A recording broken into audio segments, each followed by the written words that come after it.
your own loud.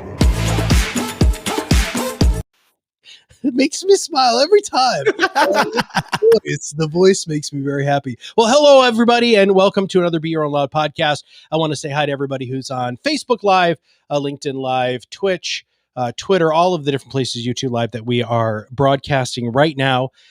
I had the honor of meeting Jerome through some third-party kind of connections. And I felt that we had a really neat connection, that I had an opportunity to be on his show. And this is going to be a lot of fun. We're going to dive into some very fun stuff. But before, let me just tell you a little bit about him. So he's the preeminent authority on dream realization, founder of Dreamcatchers, Myers Method, Myers Development, and he's also a podcaster.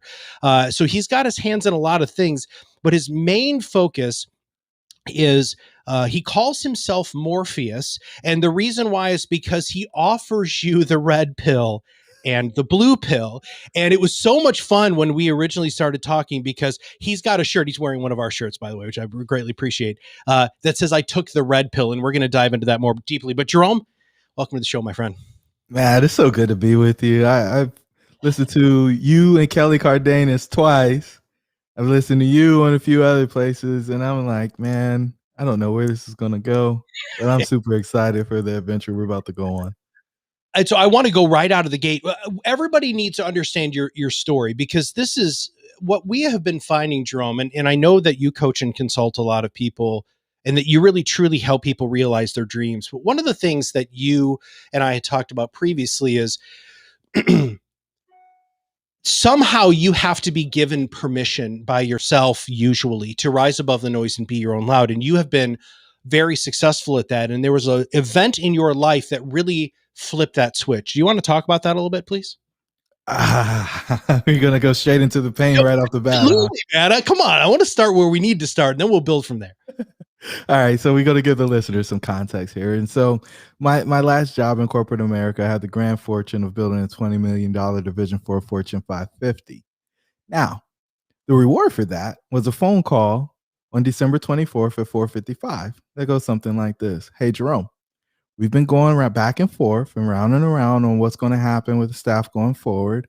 Yes, you did go up to 175, and you were employee number 2 on January 13th, and we did things that people didn't think we could do. But the fact of the matter is we don't have a place for all these folks anymore.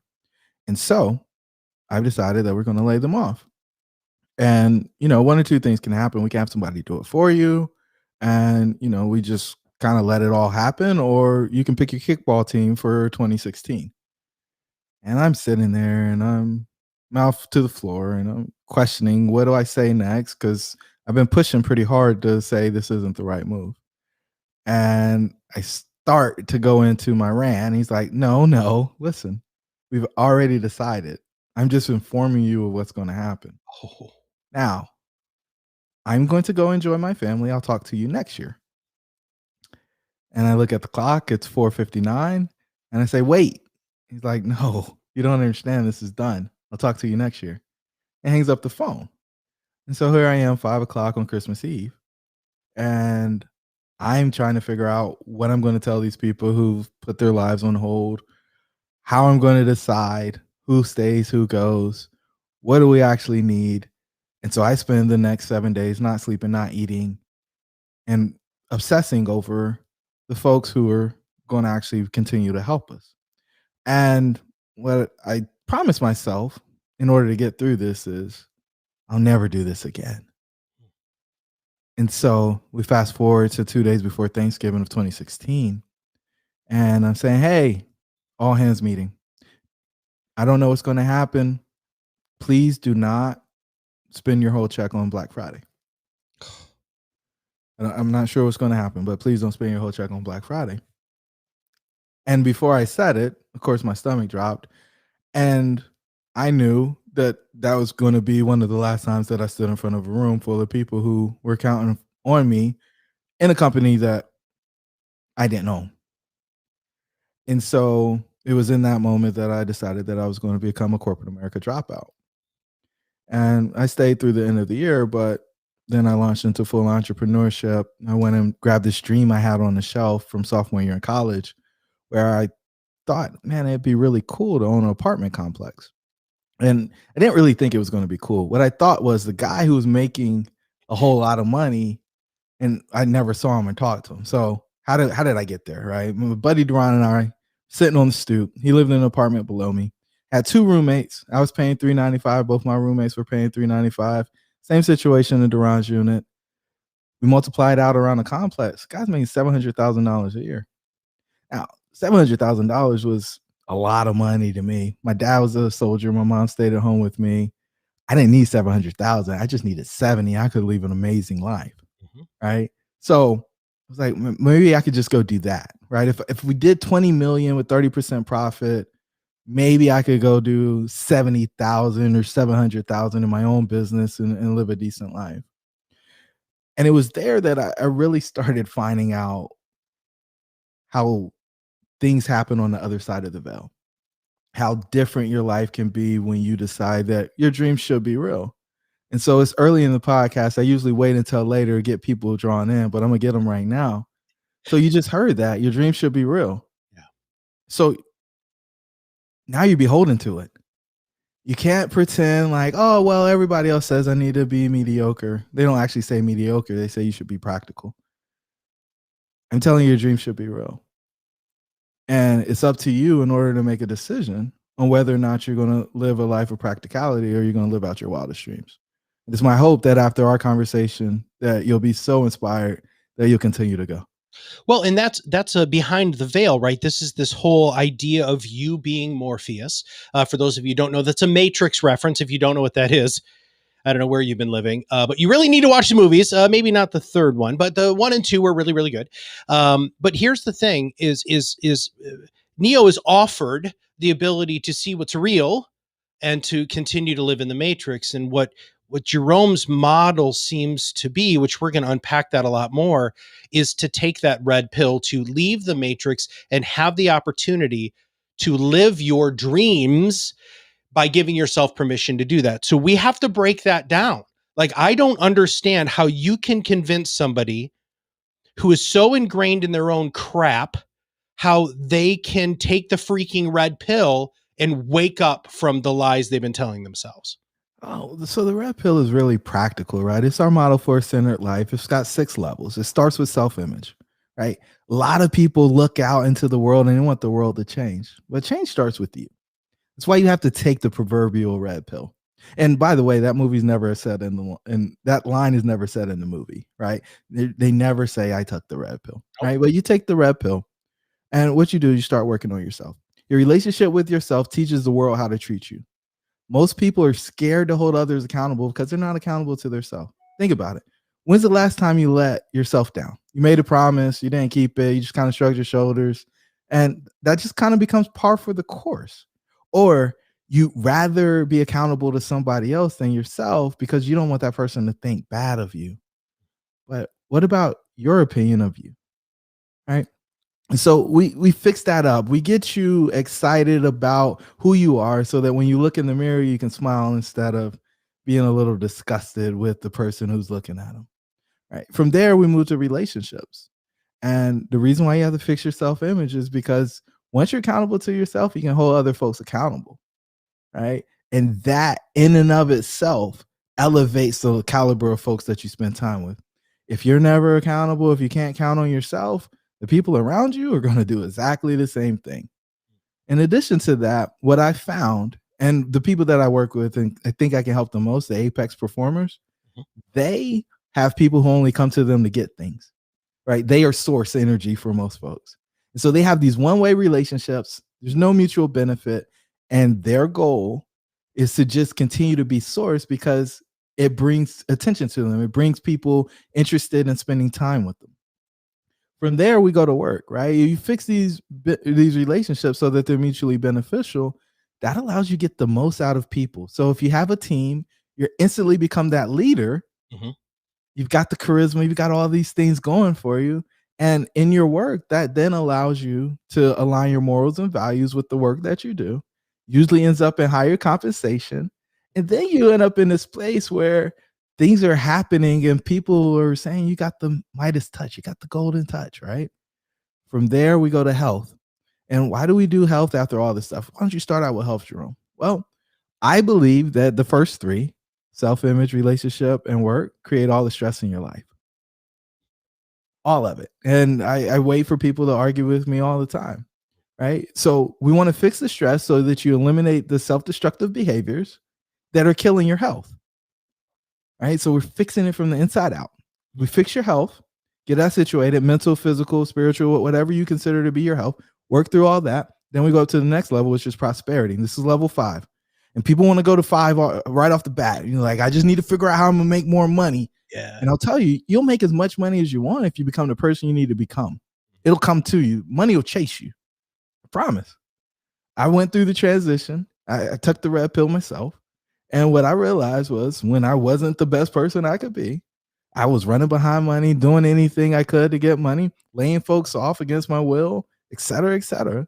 When I took a stance, exited the matrix, and decided that I was going to become the best person I could be, people are excited to send me money each month in order for us to work on their lives to help get them to that next level that they're trying to get to.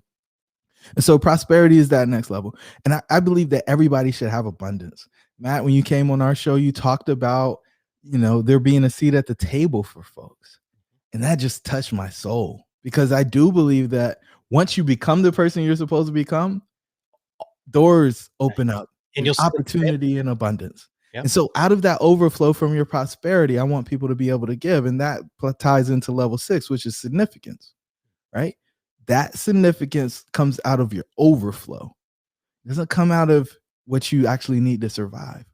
The lady or the guy who gives you the safety briefing on your next airplane ride is going to tell you need to put your mask on first, and then you put other people's mask on. It's amazing that people have given hearts, but if you don't have the capacity, if you don't have the overflow, then you are putting yourself in a precarious situation, which will lead you to slip back into your health. And then your relationship probably wasn't set up right. And so that money's never going to come back, et cetera, et cetera.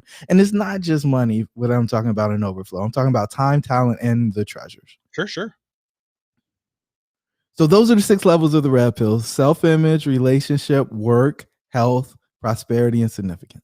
So part of being your own loud really is unapologetically allowing to be yourself, right? Giving yourself that permission. As Oscar Wilde said, you might as well be yourself because everybody else is taken. And I got to go back to that because that foundational work is what scares everybody the most. Looking at themselves in the mirror and saying, I'm okay with who's looking back at me. I need you to unpack that more for our audience. How do you address the sometimes years and huge levels of baggage that people are dragging along with them? So when they look at themselves, they're not seeing their true self.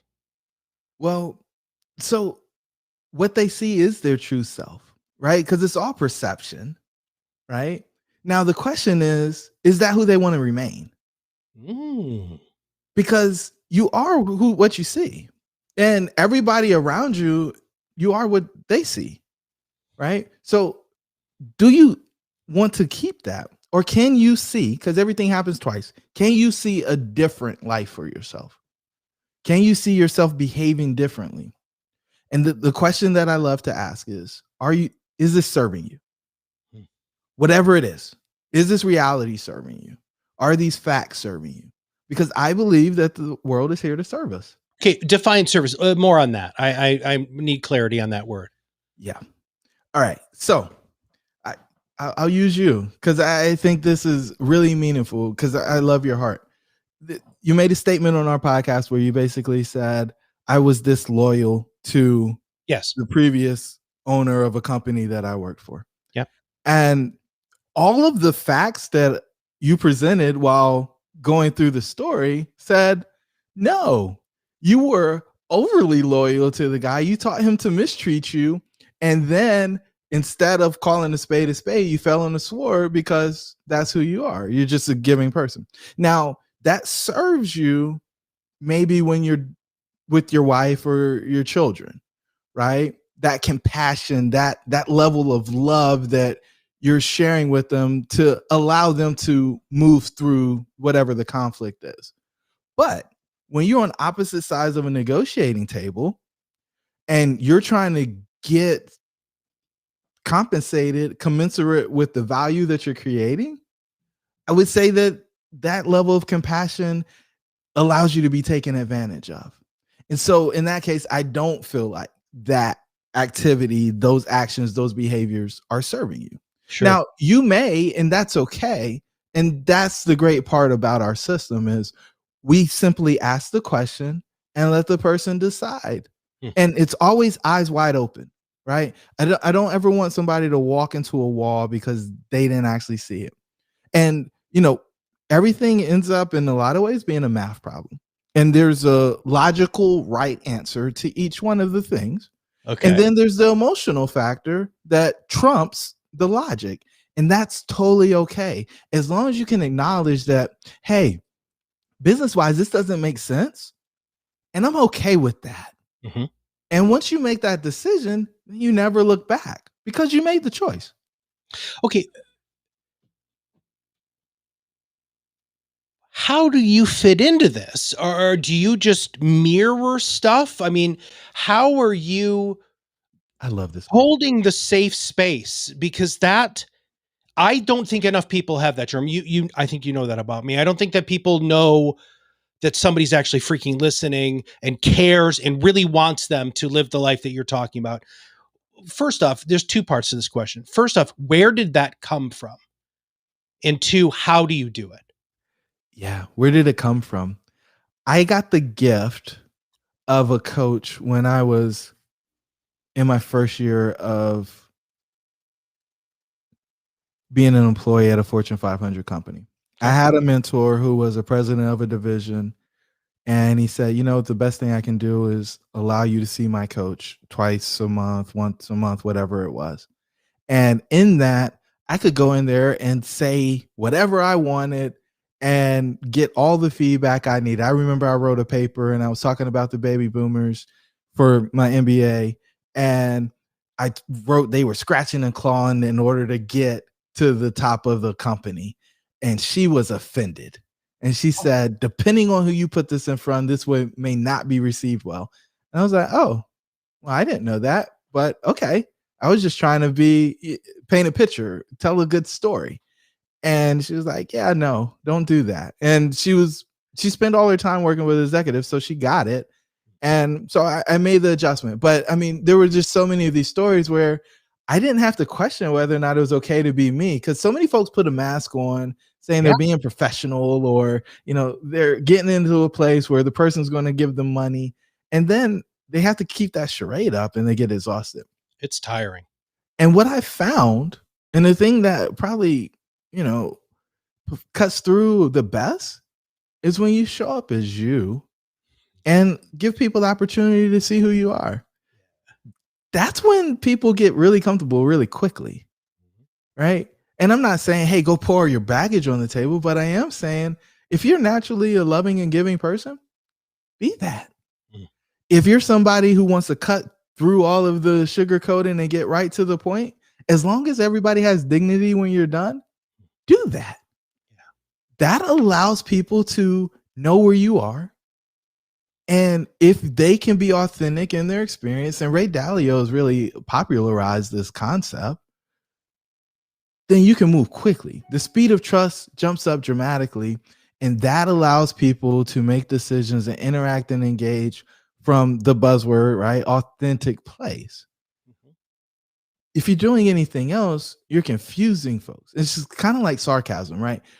Somebody can say something sarcastically, and the person has to be paying attention in order to know whether or not there's some cynicism baked into the comment. Well, why would we try to make communication any more complicated than it already is? I don't know. Because that's what you're doing. And then you get frustrated if they don't get it. And so my favorite thing to do when somebody's sarcastic with me is to not get it. And it's like, oh, okay, well, you said what you meant, right? And what it does is it shifts the power of the conversation, right? And now it's like, oh, well, no, that's not exactly what I meant. Okay, so what did you actually mean? And as soon as you get them out of that, now you can have a conversation that's not littered with these little jabs or these barbs or somebody trying to figure out what you're not saying. Mhm. right? Instead of actually having a one-on-one conversation that's direct. So that's where the safe space came from. It's just knowing that, one, I've made a ton of mistakes. Two, I've been in places where I've had plenty of grace, the opportunity to express myself and get different perspectives on how things would be perceived. Now, the world expects the mask. Hey, look at Instagram filters is a perfect example, right? You're not good enough yourself, so therefore you need this. And that's the consumeristic environment that we live in here in this matrix. Yeah. Do you believe that taking people through the Myers method, having them take the red pill, allows them to see what truly is instead of what we are wanted to believe?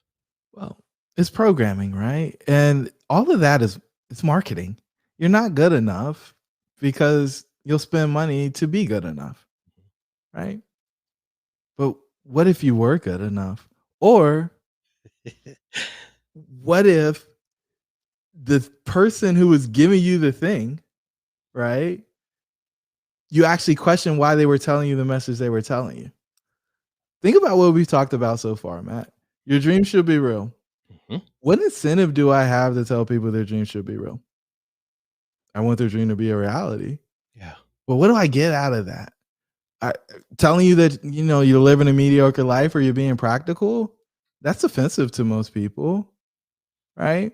But what if you actually didn't find a reason to be offended and question whether or not there was truth there, Yeah. Yeah. right? Instead of me beating a person up and saying, "Oh yeah," I mean, think about how do they sell everything, right? It's either a woman or money or I forget what the last piece is, but all of those things. And so it's just to say you don't have the stuff.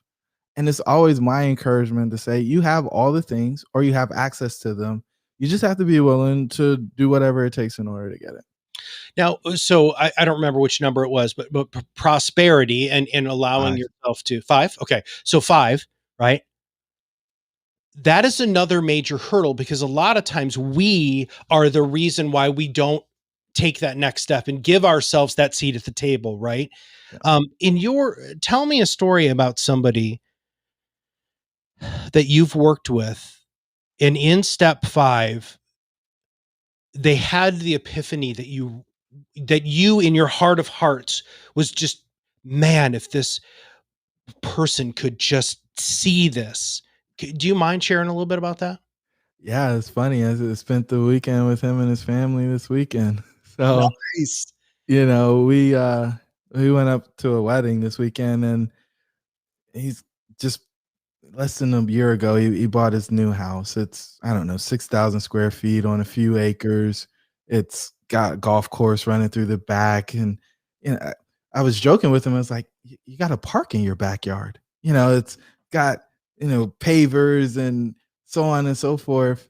And he dropped out of corporate America, decided he was going to build a financial practice, was going to save all the wrong people, the folks who didn't actually have money to invest, and sell insurance to them, had high lapse rate, and he was just doing the activity but with the wrong people.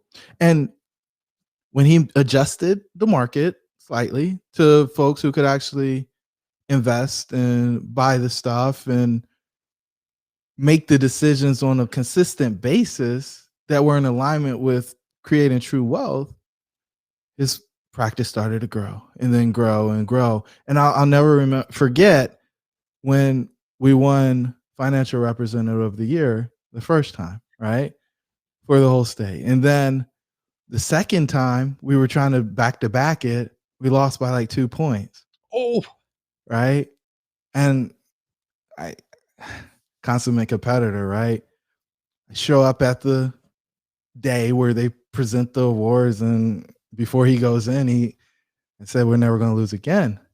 Right now, fast forward, he ends up being the number 2 guy in the state from a leadership standpoint instead of an individual contributor standpoint. And that leads, but his personal production is still top. In fact, last year, I think he was the top financial representative again, in addition to his leadership responsibilities, which nobody's doing, right? Because basically you lose a whole day through doing admin stuff. And so, but here's the back to the prosperity piece, right? That's the work. The prosperity piece, his house is over 2 times what the house that he was living in when he was building from a price point standpoint. The level of convenience where, anything that you can think of is about 10 to 15 minutes away. And so it's this beautiful mix of, I don't ever have to see my neighbors, with I can get to any shopping mall or have any massage or whatever the best of the city is within 10 or 15 minutes of his house. And you just can't get that. And he said this to me about 6 months ago. He was like, this guy came to me and he said, your dreams should be real. And I was stupid enough to believe him. Yeah. And we've been working for 7 years, man. And I started out as a client, and then he's like, yeah, I've been working on this thing. And it's like, well, let me see if I can help. And he's like, and I was picking with him because I was like, I remember when I used to be one of your top clients, you'd take me to lunch.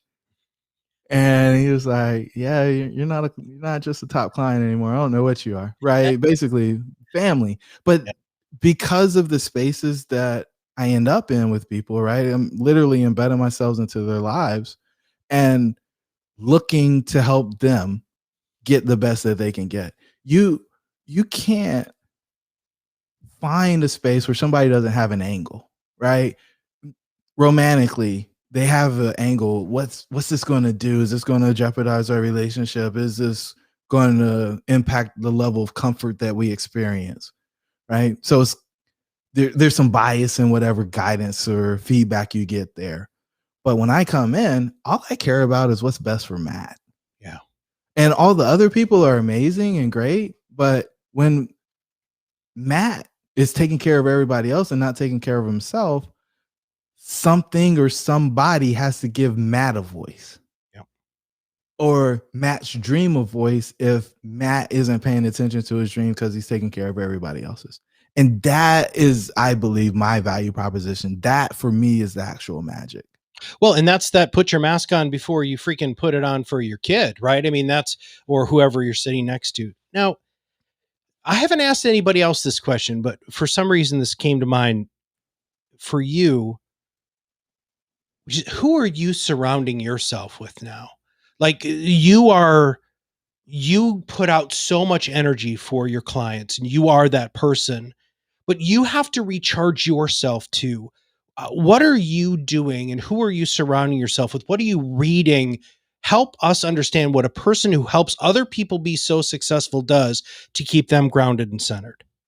This is a great question. And so the first thing is, 4 o'clock, 4:30, wake up every day.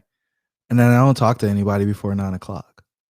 Oh. All of that time is me time. Nice. Okay. Right. And so meditation, podcasts, reading, journaling, Spanish, YouTube videos, run, lift weights. All of these things happen in those 4 to 5 hours. And then I get ready to serve the world. Okay. Inherently, I'm an introvert, right? And so it is draining unless you're working with people who are chasing their dreams, right? And then that's invigorating, right? Some of the folks, Carlson is a great example. He started a new podcast called Dear Black CEO. He started an agency called the Cass Agency. And in those two things, he's looking to partner big brands with minority-owned businesses, specifically Black-owned businesses, to help them grow their revenue dramatically. He's also helping people come up with high-ticket offers because most people make their initial offer, it converts, and they don't ever change it. Right. They just keep selling it over and over again. And so we liken it to Toyota. He's helping them come up with their Lexus brand so that they can get that premium offer and get the increase in profit that most people never get. We had no idea when we started the journey that that was going to be the offer on the back end.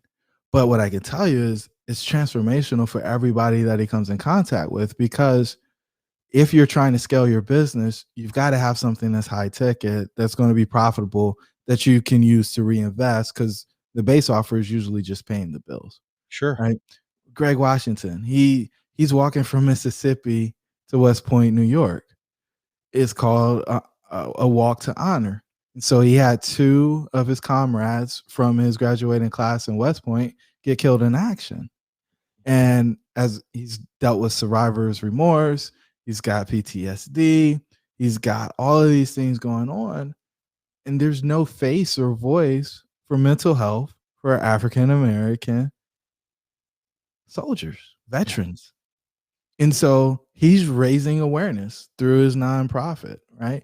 And I could keep going down the list, right? I talked about my brother there. You know, there's ladies that we've spent some time with who are building real estate portfolios, because, you know, biggest part of our business is multifamily real estate. Yep. And so, you know, people show up and they get their thing. And when they're chasing that type of stuff and their dream becomes a reality, man, that hit a dopamine. The closing day, like those things excite me. And yeah, I was just listening to a podcast with John Blanton on it yesterday. Yeah, the guy made $60,000 in 60 days on a real estate transaction, right? And he added $500,000 to his net worth. And like those things invigorate me. And to know that we had just a small piece of it, right? Small impact on it. It's like, wow. Yeah. Wow, these things can happen. And so that social proof that dreams should be real allowed me to go back and say, oh yeah, I can say this with complete and utter confidence that this is the real thing. So what is yours? So let's you did this to me, I'm doing this to you now, my friend. So what is your dream? What is the dream that you want to come to fruition? Speak this into the people who are listening and just out into the world, so that another group of people hear it. What do you want? What is your dream? It's very simple. I want to free 100 people from work they're not passionate about. Wow. Just 100. Because those hundreds will touch thousands, tens of thousands. One of them will probably touch millions. Yeah. And for me, that's what it's about. See, we've got 80% of the workforce working on things because it pays. 80%, right? You check any Gallup survey and it goes up. I don't know that it actually goes down much lower than that. And so what if we could have those folks working on things that just light up their world? How different would the world be? I don't even know how the world would be, but I'd like to find out. And I just want to be there cheering for them, and them potentially saying, right, this is a selfish piece for me. I don't know how I would have got here had we not done that. Right. Right. Because one of my favorite movies is A Pursuit of Happiness. Mm-hmm. And the scene that still makes me get goosebumps is when Will Smith is standing in the bathroom with his wife and he's brushing his teeth and he says, hey, babe, I'm going to be a stockbroker. And she looks at him with this mean look and says, well, why don't you be an astronaut? And it's just like, there's so many people who live in a space where they don't have the support they need in order to go out on this arduous journey, in order to create a life that's second to none. Yeah. What if you could have your heaven on earth? Some people, I know people who have their heaven on earth. Mm-hmm. I have my heaven on earth. Mm-hmm. And you can too, but you got to be willing to do something that is unconventional. It's not practical. People think they think you're heady, but it's okay. Because we've been to the other side and we could tell you that it actually exists. And it's real. Yeah. 1000%. Yeah.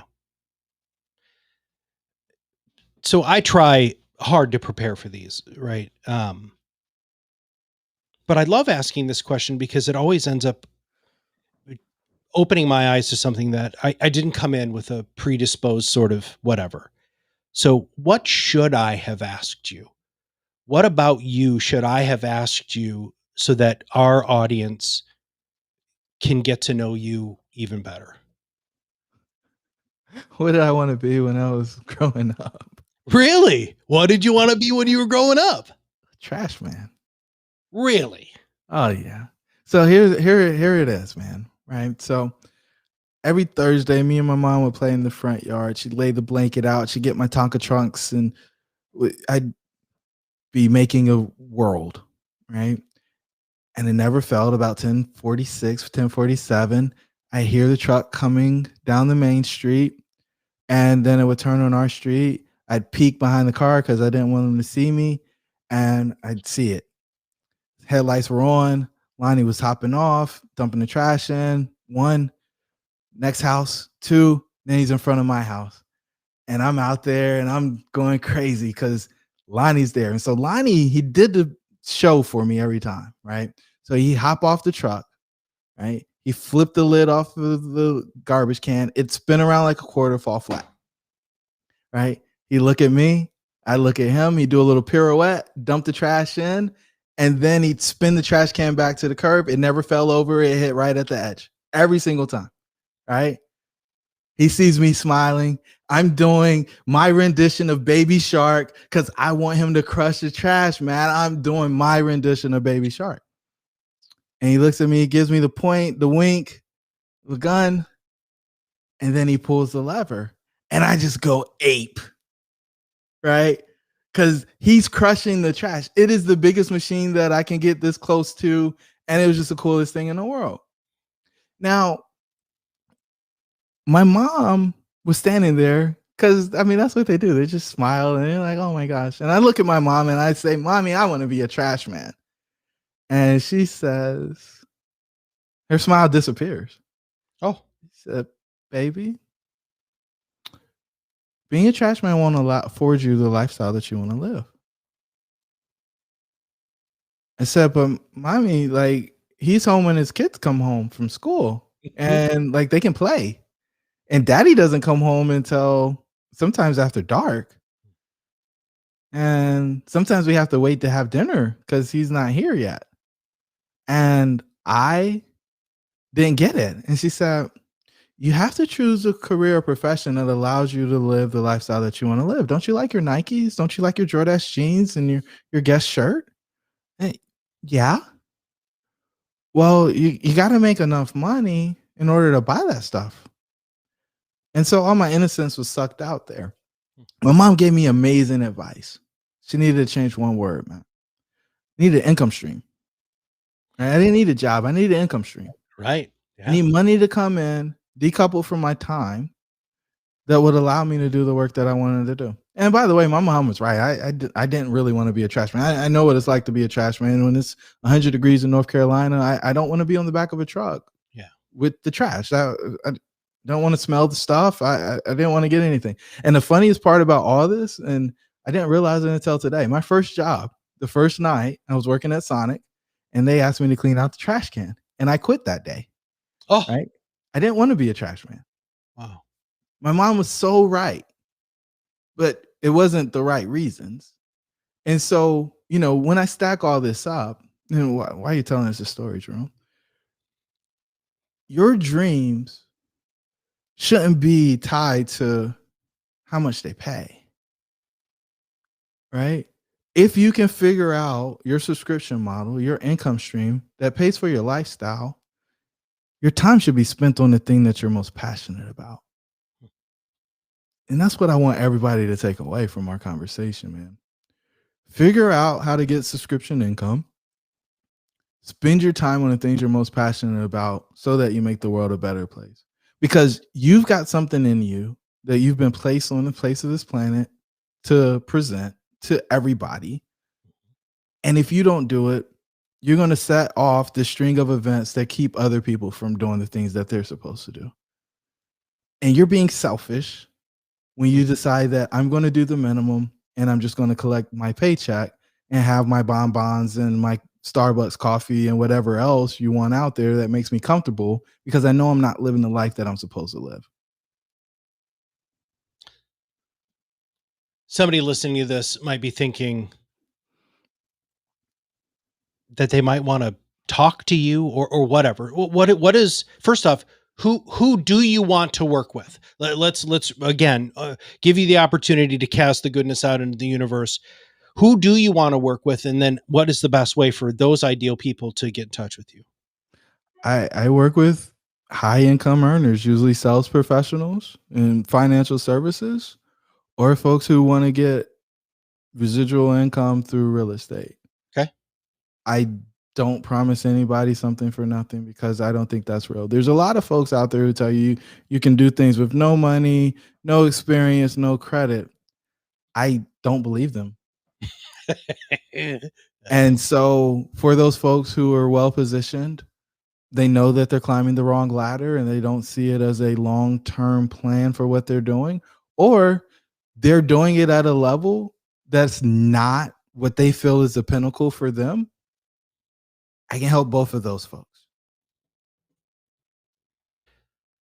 So as I do my quick wrap up here, first off, Jerome, I thank you, man. I mean, it's always a pleasure and an honor. Thank you for entering into my life. I truly appreciate that. You not only have been a gift to me, but I know that you're a gift to many other people. So first off, I want to say thank you for being on the show. Grateful to be here. Thank you for having me. And it's funny to me how when I ask the question, how should people reach out? There's always like little kernels that really pop out because the goal of the podcast is to find people like Jerome and have you hear their stories so that you can understand that you can rise above the noise and be your own loud. You can truly unapologetically be yourself and have the life you want, not the life that somebody else might want you to have, but the life that you want, like that true dream that Jerome talked about. But if you're climbing the wrong ladder, he just said this is so powerful. If you feel like you're climbing the wrong ladder, right? It's scary to get off the ladder. And you need to have somebody who's one, potentially going to catch you or let you fall, which sometimes is way more important, but at least know that there's somebody there who's telling you that you can get off the ladder.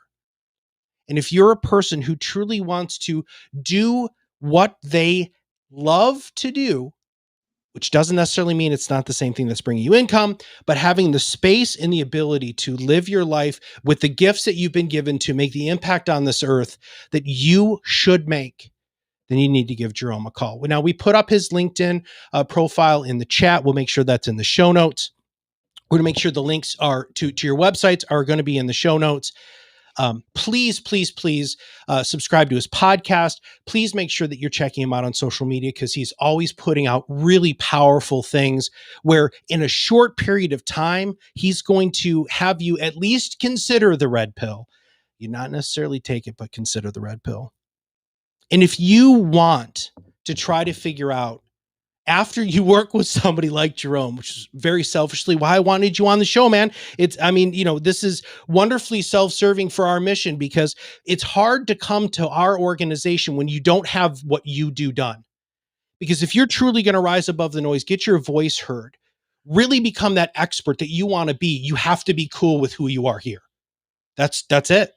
It's the only way it'll work. It is. It's the only way it'll work because we've had people who've come to us and they're not there yet. And since they're not there, they don't have the level of quality. They don't have the focus. They don't have the dream. They don't have the understanding of what they can truly bring to their people. And by using somebody like Jerome, you can actually have that. So when you do step up to the plate, when you're ready for the big show, you're going to be truly prepared for it. So with that, I want to thank everybody for listening today, and I'll see you on the other side of the mic very soon.